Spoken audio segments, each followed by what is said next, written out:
The spokes of a bicycle wheel form 10 congruent central angles.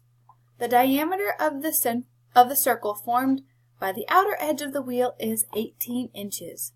What is the length to the nearest 0.1 inch of the outer edge of the wheel between two consecutive spokes?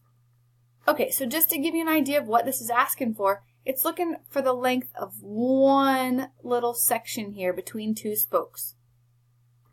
Alright, so a lot of stuff going on here. The first thing is we're looking for the length of a section of a circle. So we're going to click on that icon on the EOC that has your formula sheet, and you're going to open up your formula sheet and you're going to find this formula on there. Arc length of a circle.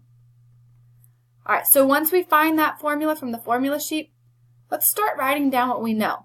Alright, we know R, even though it doesn't tell us, it says that the diameter is 18. If the diameter is 18, you can divide that by 2, so your radius is 9.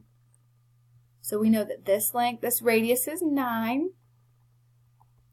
We can also figure out theta. Remember, theta is the central angle.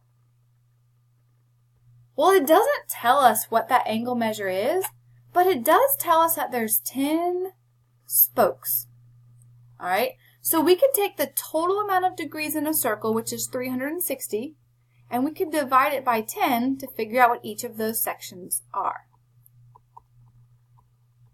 So each of these have a central angle of 36 degrees.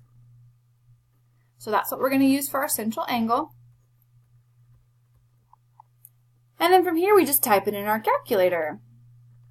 So 2 times pi times 9 times 36 all over 360. So I got about 5.652. So if we round it, it would be about 5.7 inches.